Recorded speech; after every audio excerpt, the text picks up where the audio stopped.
Over the years, digital signage has gone from a kind of new, unique, novel way to communicate into something that's become so commonplace that most people don't even really notice it anymore. It's just become a natural extension of the digital world that we're all living in all the time. One part of the digital signage space is all about event management and room scheduling, and these sectors have been growing more and more in the past years. I'm fortunate enough today to be able to talk to someone who has been right there during all of these changes for much of this transformational period. I'm speaking with Bryan Peck, VP of Sales and Marketing for Mazevo, who are in fact, in many ways, the industry leader in modern room scheduling and event management. So thank you for talking to me today, Mr. Peck, about this interesting part of the digital signage ecosystem. Thanks, Derek. Great to be here. Thank you for coming on. And of course, thank you everybody out there for listening. I remind you that you can subscribe to the podcast and review us, and you can follow along with a transcript on the Visix website, where you will find several helpful links to things that we talk about as well. Whether you're using digital signage or not, our podcast gives you practical tips for communications and content to better engage your audience. I'm Derek DeWitt. Welcome to Digital Signage Done Right.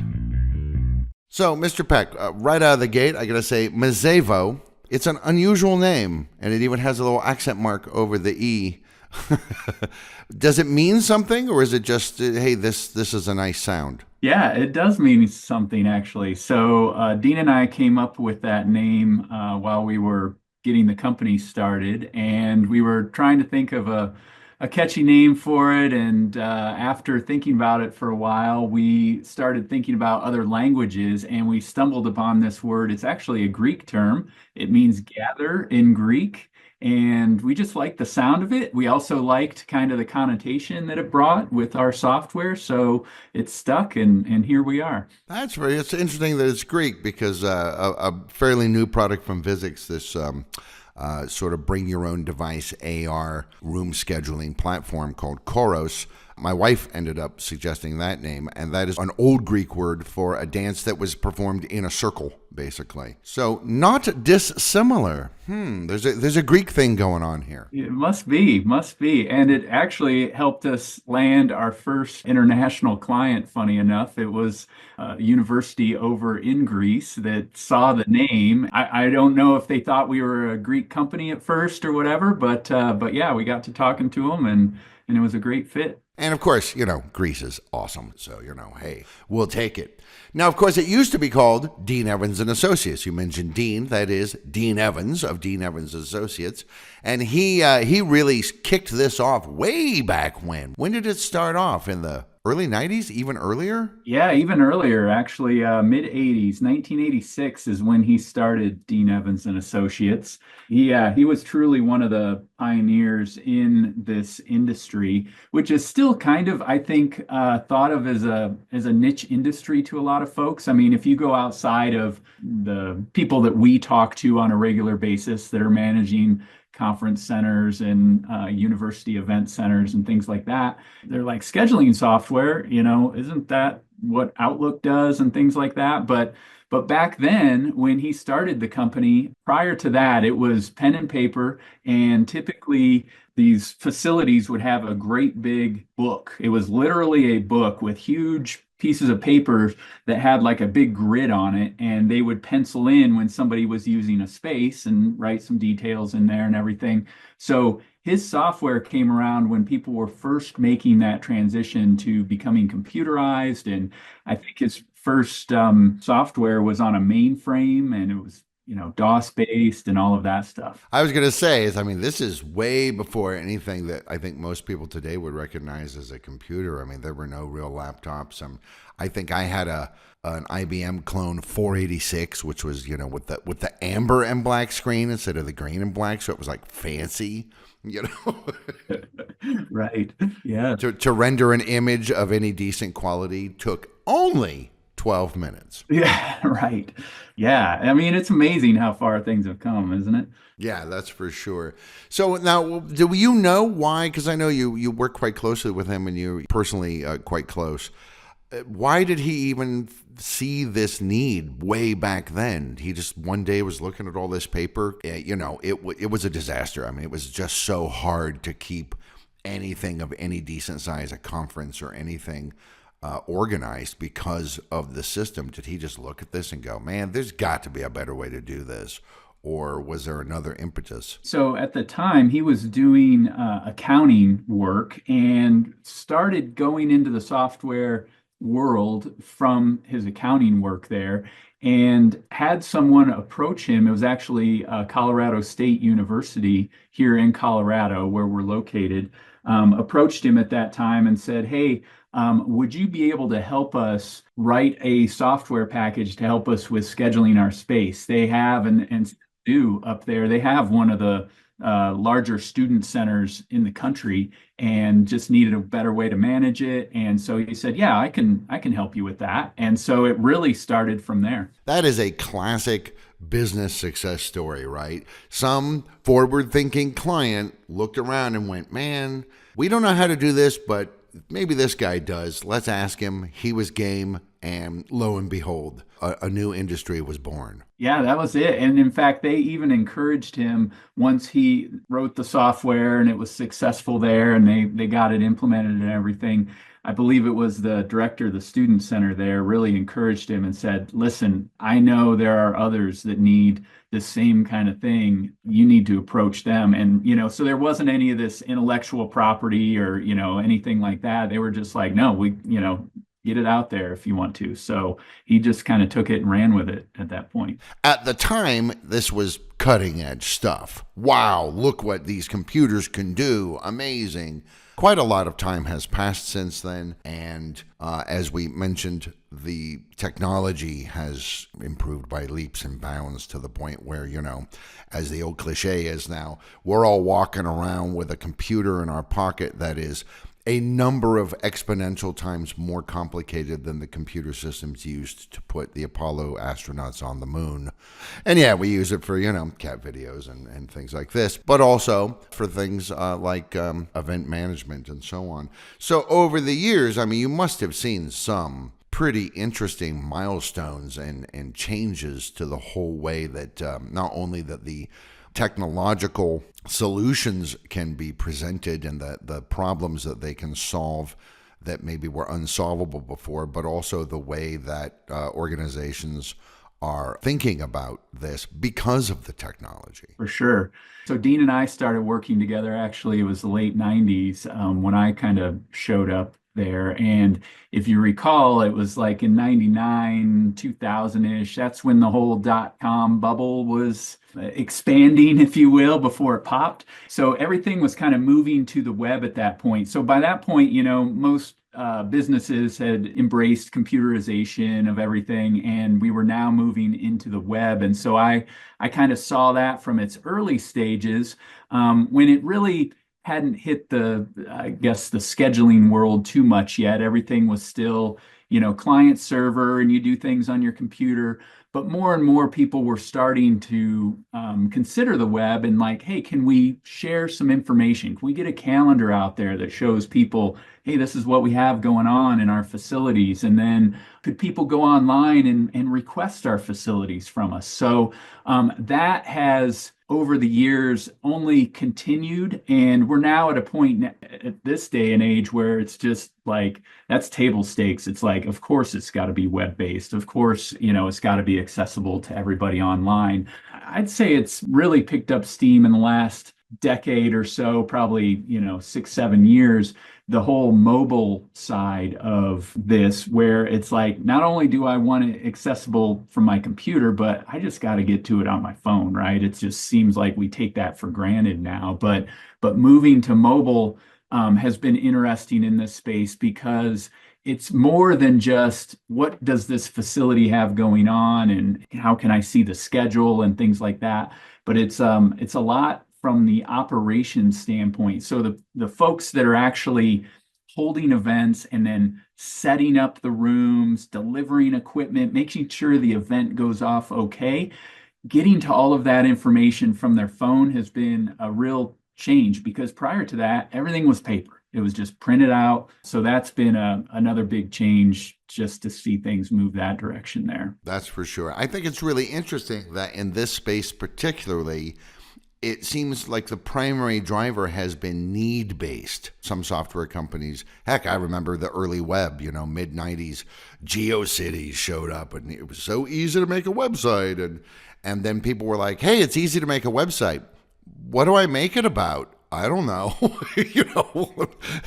Some of the websites out there I look back on that I would spend time on the web at internet cafes. I would pay hourly, fees to use these computers. And we were just goofing around because there was no real reason to be using it except that it was new and it was interesting. And, this person's made a, digital LSD trip. This person's made a weird game called Captain Stinky Drinks Bleach. And, these weird, bizarro type of things. And I think at that time, nobody was, at least on the consumer side of things, was really thinking about where this was going to go. But it's interesting that it's been really from the consumer side mainly driven. Absolutely, yeah. It's all about efficiency, really. It's like, how can I get a little bit more done, not have to do quite as much manual work to do these things, and how can that help us? And that's been the driver. Right. And it's also interesting. God, I wish I could remember what it's called. There's a thing in urban planning that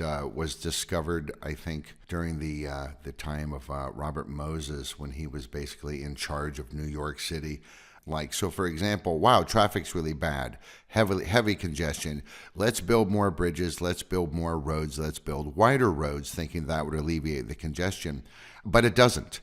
It actually just creates more traffic. And the same thing has been true with a lot of these technological innovations that we've been privy to in our lifetimes. The promise of automation and technology was that it would free us up from these niggly little tasks so that we would have more free time on our hands. And yet, really, in the final analysis, that's not true at all. We don't have more free time. In fact, many ways we have less free time because we have so many digital channels we have to check all the time.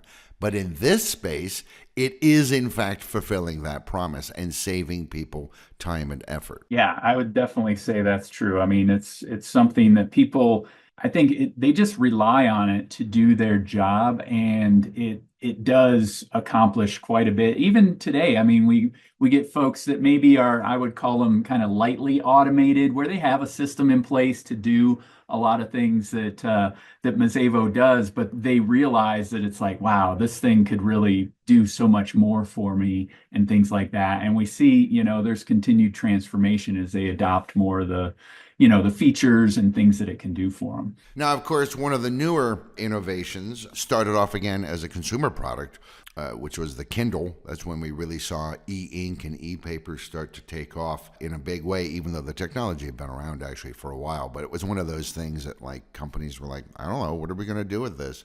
Then Amazon came up with the Kindle. People started to see the usefulness of this.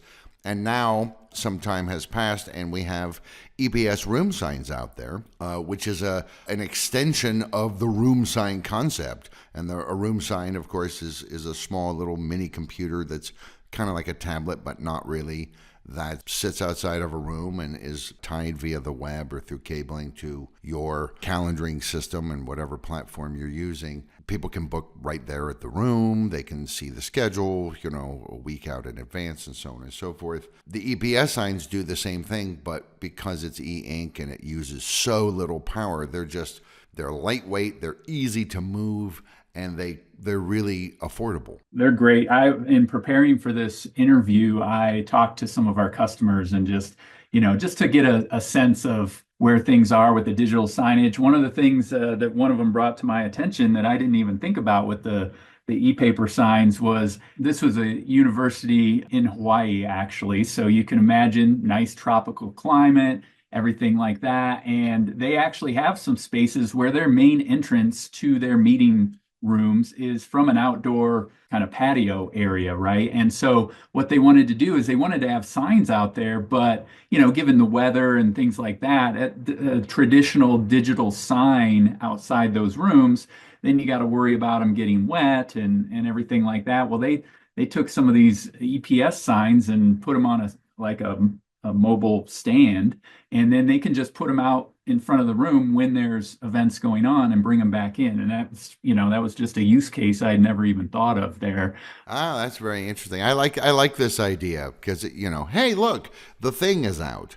So that means something's going on. Let me mosey over there and take a look. There's nothing there, then hey, there you go. It's like a analog version of the red and green availability lights. Yeah, right. There you go. Exactly. Those signs in particular have been a game changer for folks because what we see is that typically the universities that we sell and the facilities and things like that is that if they don't already have signs in place outside of their meeting rooms, you're talking a pretty sizable expense to get the wiring in there and get them mounted and everything like that. And so what we see happening is they put that off until it's like we're either doing a major remodel or we're building a whole new student center or whatever the facility is. And then they put the signs in. Whereas I think with the e-paper signs, you can cut that down and just go, well, no, we don't have to wait for a major renovation or remodel or anything like that. We can go ahead and move to digital with what we have and just put these signs up there. That's very interesting. I actually saw at ISE in Barcelona last year, I actually saw some of these little mobile kiosks. They're almost like digital sandwich boards on wheels. And I had the same thought. I thought, oh, of course. Well, that literally had never occurred to me, but it seems so obvious once I see it. Mm-hmm. Mm-hmm. And again, need driven. I love that people are being innovative and going, hey, why can't we just do this? Oh, well, we can. Look, bam. Oh, we did it. Wow, thanks. Yep, for sure. You focus on room scheduling and event scheduling, but other resources as well. I mean, you can use the software for anything. I mean, you could use it for bicycles or lockers or whatever. Yeah, I mean, it's any resource where you just want to be able to track the usage of it and know, is this in use or not? The big thing is making sure that things aren't double booked, right? It's like you only have one room that can be used by one set of people at a time, and you don't want another group thinking that they can go in there and use it, things like that. So you can do that, and then you can manage all the details that go with the use of that space, right? So that can be projectors and audiovisual equipment, or it can be tables, chairs, that kind of stuff. Catering's another big one. Are we going to be serving food in there? What kind of food? Does the caterer know what they're doing as far as delivering food? So all of that can be managed in there, as well as even the costs for that stuff. So if you're renting out the space or you're charging for the projector, you can run all that through there as well. And on the back end, there's quite a bit of reporting and analytics available as well, so that you can, figure out what works, what doesn't work, and fine tune as needed. Yes, the analytics are huge because there you can just check your utilization and see how often are my spaces being used, what resources am I delivering, things like that, or which customers are using my space the most, right? So you get a lot of that. And then the other side of the reporting is just the day-to-day operational reporting. Can I get schedules out of here? Does my team know what they need to do? What deliveries are we doing today for all of these events? Because when you're talking at scale where you've got, dozens of events happening every single day, keeping all that stuff coordinated is very important. And it's still a big reporting piece that needs to happen there. And it even integrates into things like you mentioned, if you're renting out a space, billing and invoicing, all that information's kind of there as well. Yeah. So the whole rental side of things, you can keep track of charges in there. You can generate invoices, send those to your customers. One of the pieces we get asked to integrate with from time to time is payment gateways, which is how people can pay their invoice by credit card. Well, most universities are going to already have a payment gateway because they're taking, credit card payments for other things. And so they can tie Mazevo in with that so their customers can just go online and pay their invoice with a credit card. Mazevo just gets automatically updated with that information, and everything just kind of flows together that way. And now, one of the things I think that's interesting about Mazevo, because obviously there are other platforms out there that do something similar, but Mazevo is, and correct me if I'm wrong, it's 100% browser based. That is correct. Yeah. I don't need to download stuff onto my computer to make this work. That's right. Yes, it's completely browser based. And that was a big change for us when we started Mazevo, coming from Dean Evans and Associates, where everything back then we came out of the client server world where it was like you installed software on your computer to make it work. And oh, you're using a Mac. Oh, sorry. Yeah, that you're going to need to get a PC to run it, right? So these days, it's like any browser, any device. So the whole thing really starts off with a university, and I think universities have, in many ways, the most variety in the type of things that they need to be able to schedule because they have such a wide range of audience. They've got staff, they've got faculty, they've got the general public, they've got students, they've got new students, students who've been there a while, they've got parents who are maybe shopping around for a university for their kids or their friends or whatever. And so you've got all this kind of stuff going on really in just one fairly limited physical area.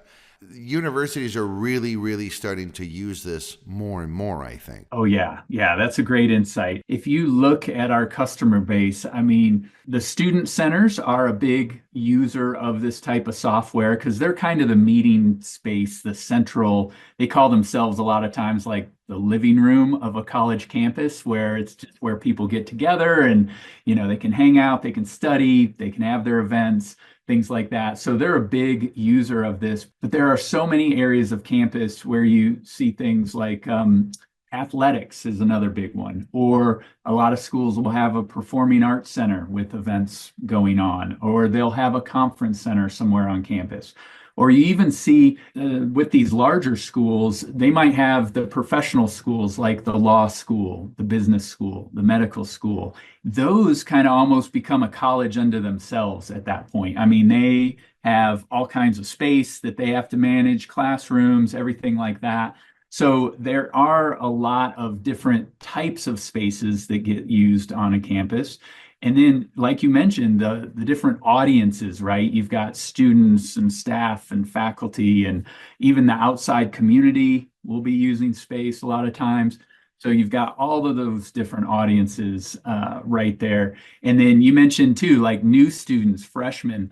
Well, a lot of times, you have newer students that are part of a club on campus or part of the chess club or whatever, and they're scheduling events. Well, newer student, they've never planned events before. So they're interacting with our software, they're trying to schedule space and what they need and everything. Well, they've never planned an event where we have other people that have planned events for decades using the software as well. So you've got to accommodate the needs of both of those. And that makes it interesting for us. That's always an interesting puzzle to solve because you got to keep it super simple on one end, but also have all the power and flexibility on the other. And you get all of that in a college campus. And I think Mazevo can also be used for classroom scheduling. Professor A says, this is my room, but that's not necessarily the case anymore.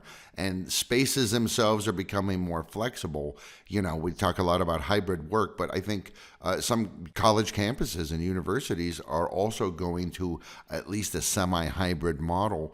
It allows them to reconfigure and reuse the space as needed. Yes, absolutely. Yeah, classrooms are a big piece of it as well. I mean, obviously, that's the reason the university exists is for learning and to teach classes and things. So your number of classrooms that you have and the volume of classes that you're scheduling is quite considerable.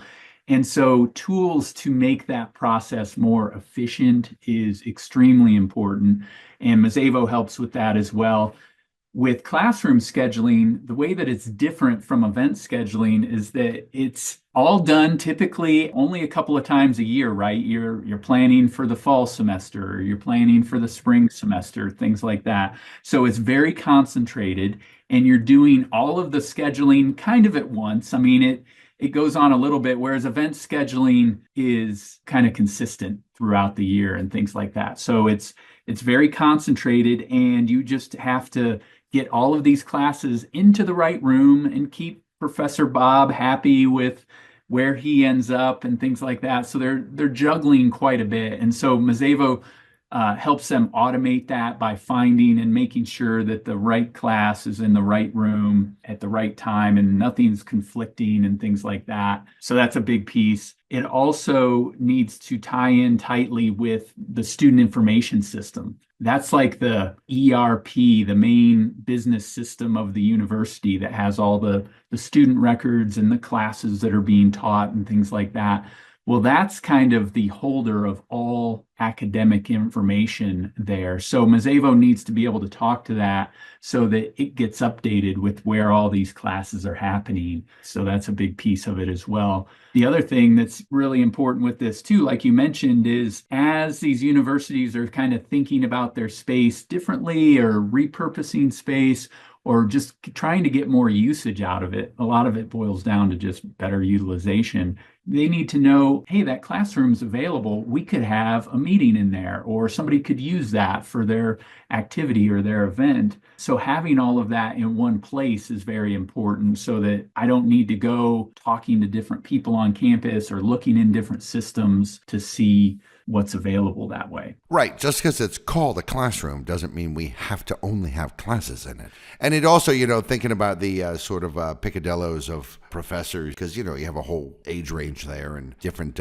lengths of time that people have been teaching and so on. And, you'll have the one guy who's like, nope, I need a projector. And maybe someone else will say, I don't need a projector, but I'd really like a smart whiteboard. And someone else she's been teaching since, Moses came down from the mountain, and she's just like, no, I just need an overhead with the transparencies, So again, a system like this lets people make sure that they're in the right room, so they have the resources in the room itself that they want to use. Extremely important, right? I mean, that it's kind of key to being able to teach the class that way. One of the trends we've seen over the years is that it used to be my room needs the correct technology in order for me to teach that. And that's still true. But nowadays, you're seeing these schools, as they continue to update their facilities and everything, they're starting to build more and more of that technology in there. So things like, what's the capacity of the room? How many people can we fit in there? Or is it ADA accessible? Can people with disabilities easily access that room? I need a room for that or whatever. Those are kind of rising up as in importance rather than the technology, which back when we started doing this was kind of the key driver. Like with other applications of the software, I assume back-end analytics really help them. Like you said, they're planning out at least a semester, maybe even a whole year in advance, so they can look at how things were utilized, they can streamline their workflows, and they can just make things easier on everybody, students and faculty and staff. Next year will always be a little better than the previous year because we're taking a look at all this back-end stuff. Absolutely. Utilization is always important, and one of the things that is looked at and scrutinized there for all colleges is just, how well utilized are these facilities and being able to get to that data. And it makes it easy. When it is all in one system, you don't have to go consolidating all of that. You can see it in one place and get a view of it.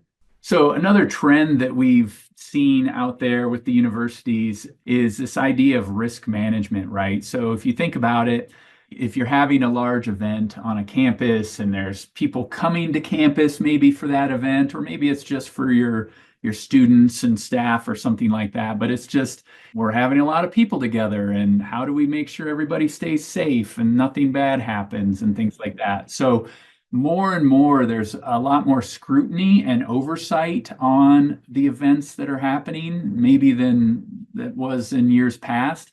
And so the whole idea of having multiple levels of approval with events is becoming more important to folks. And so one of the things that we see there is that before it was, do I have the space to have my event? And somebody will look at it and go, yep, we've got the space. Your event looks like it's okay. boom, you're okay. Well, now there's multiple parties that need to be privy to that. And how do you manage all of that with all of the other stuff that you have going on, right? So being able to kind of put things into a workflow where it's like, okay, the right people are getting notified, and I can monitor this, and I can see if everybody is signed off on the event and told me, yes, we can have that event and everything looks good.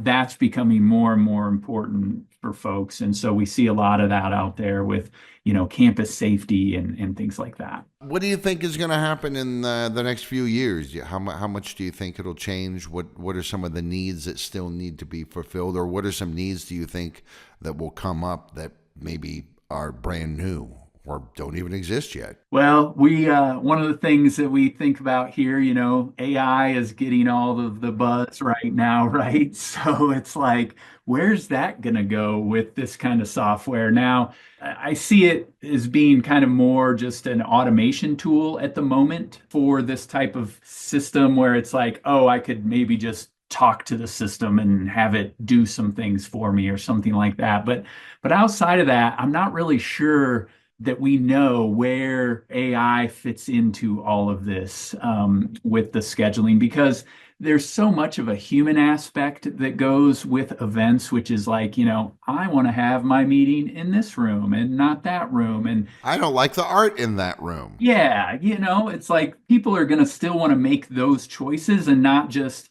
I think, leave it to the computer or the AI to just go, hey, tell me what to schedule and where to schedule it and things like that. So I don't know yet what that exactly is going to look like, but I do know that things like continued integration with other systems like the digital signage or other systems that are used there. We talked about payments earlier. Access control systems is another one. I think that's only going to continue to grow. And just the need for more automation in general, let the system automatically email my customers or whatever it is. We'll continue to see more of that too. So doing events or trying to schedule rooms for various things, whether it's for meetings or it's for conferences or sporting events, or there's a choir competition or classrooms or anything really. There are a lot of balls to keep in the air, and they can become quite complicated and complex. But when you're using things like Mazevo's facility management and event management and room scheduling software, sort of an all-in-one system, it makes it a lot easier, and I think we're going to see over time it's going to become more automated, and we're going to see it become even easier and easier and easier as the years progress, especially once people figure out what to do with some of the new emerging technologies. I've been speaking with Bryan Peck. He is the Vice President of Sales and Marketing for Mazevo. And I'd like to thank him for talking to me today about all of this stuff. Very interesting stuff. It's like you said, I think a lot of people still have it in their minds that it's kind of niche, but it's not really that niche. It's pretty wide. Yeah, definitely. Yeah, there's a lot of areas this stuff covers. Yeah, absolutely. Well, thanks for coming on the podcast. Yeah, thank you, Derek. This has been great. I appreciate it. Absolutely. And of course, again, everybody out there for listening, I thank you. For more free stuff, head to resources on physics.com for guides, videos, and more to help with your visual communications. Please subscribe and share, and contact us for information about our digital signage solutions.